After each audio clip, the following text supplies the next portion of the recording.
Historia del Moisés de Miguel Ángel.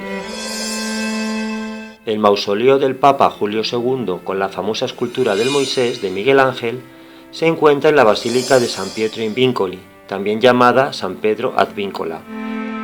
Es una basílica de Roma, fue construida en la mitad del siglo V para albergar la reliquia de las cadenas con las que ataron a San Pedro durante su encarcelamiento en Jerusalén.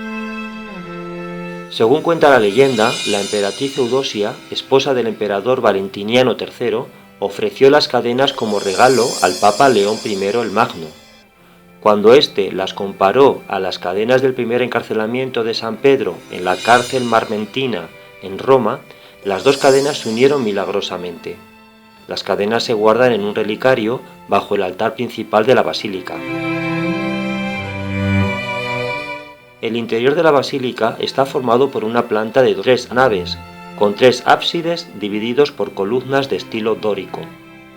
Las naves están remachadas por bóvedas de crucería, mientras que la nave central cuenta con un techo panelado del siglo XVIII, con frescos de Giovanni Battista Parodi en el centro, mostrando el milagro de las cadenas, realizado en 1706.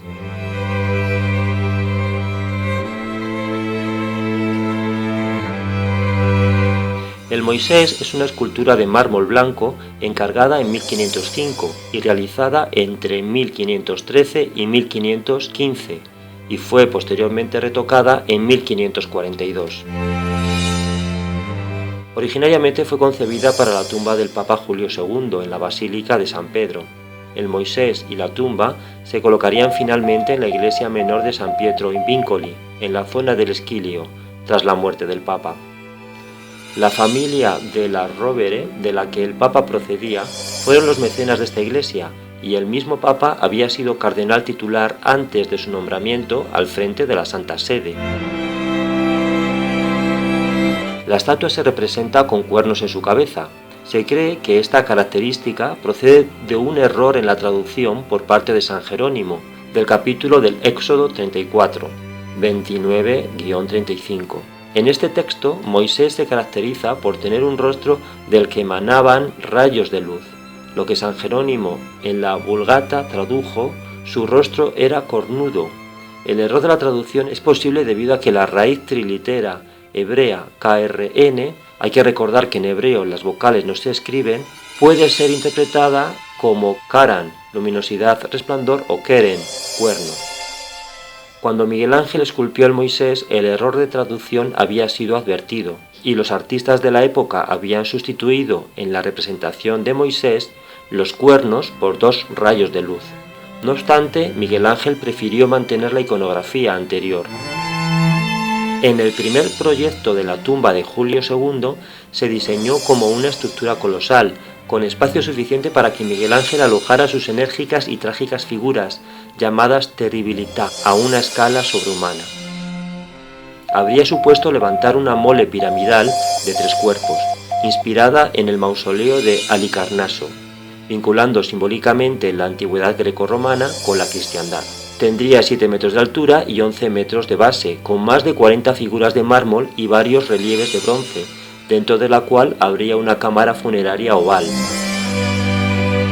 Para la ejecución se preveía la descomunal suma de 10.000 ducados y un plazo de 5 años. Miguel Ángel tuvo que abandonar los trabajos que tenía en curso y romper otros contratos.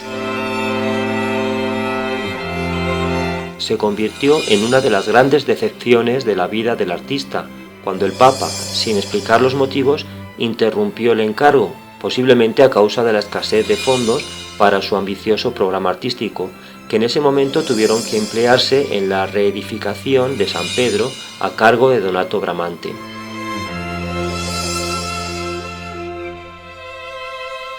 Tras la muerte del Papa en 1513, el proyecto tuvo que replantearse como un monumento adosado a la pared, reduciendo sus dimensiones en sucesivos contratos, quedando un número muy inferior a las figuras originales planificadas, menos de 1/3. Del conjunto escultórico, la pieza más famosa es el Moisés, que se completó durante una de las esporádicas reanudaciones de los trabajos, en 1513. Se dice que, sintiendo que era una de sus obras con más vida, Miguel Ángel golpeó con su martillo la rodilla derecha de la imagen, gritando: «Ahora habla». Lo cierto es que puede verse un defecto en este lugar.